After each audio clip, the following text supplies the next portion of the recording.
to session number 2 or episode number 2. This time, Reinhard and myself will cover the deployment of the Cloud Builder. Hello, Reinhard.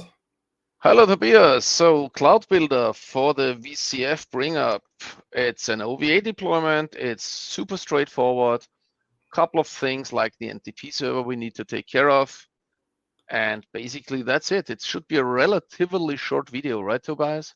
I would say so. Then let's start, because when the deployment is running, we can maybe talk a little bit about background information, but there is not so much background information. As always, we go with an OVF. We Correct. select our Cloud Builder appliance with the beautiful size of 32 gigabyte. Give it a name.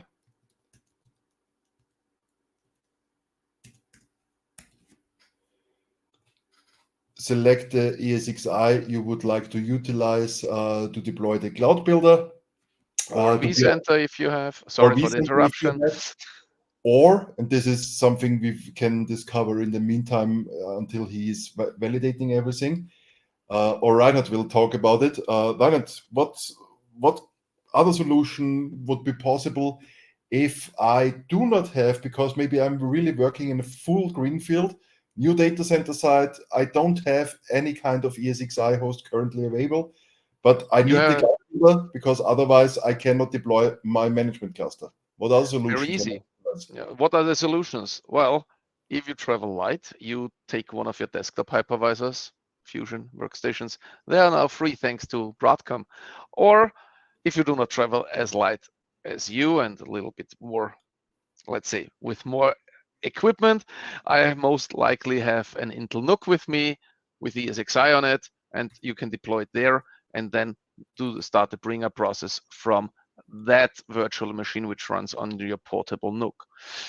You can see that Tobias is already filling out the OVA forum, basically the high secure passwords, which you might know from the VMware labs, and then follow through with the host name, IP configuration. A little bit further down, you will see the NTP configuration.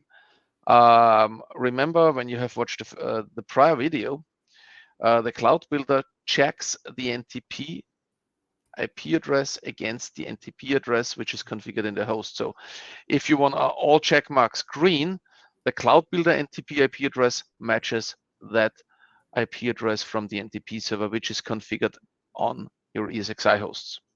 That's it. And the rest is really straightforward. IP address, default gateway, name servers, host name, search domain, DNS domain name. And here you see it, the NTP server. And that's it. And then you kick off the OVA deployment, correct? Correct. As you mentioned, please validate that you have configured the same NTP and DNS servers than you have configured on your ESXi, because then you would get, and this is something we will see in one of the next episodes, then you will get the green check mark that everything is fine. Yeah, deployment takes his time, so we will do now a fast forward and then have a look after the Cloud Builder is deployed. Good. Our Cloud Builder is deployed. VM is powered on. So let's jump into a new browser window or open a new tab, whatever. Correct. Log in with the credentials you have specified during the OVA deployment. And then we are in. So we have now our Cloud Builder deployed.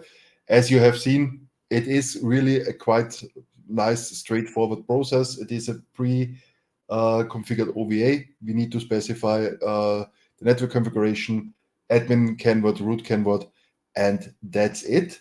So in the next episode, we will have a look into the Excel file and also play a little bit around with YAML files, what's possible in what direction.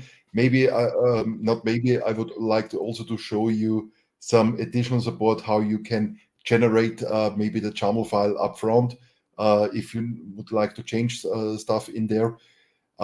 Yeah, that's it for today's episode.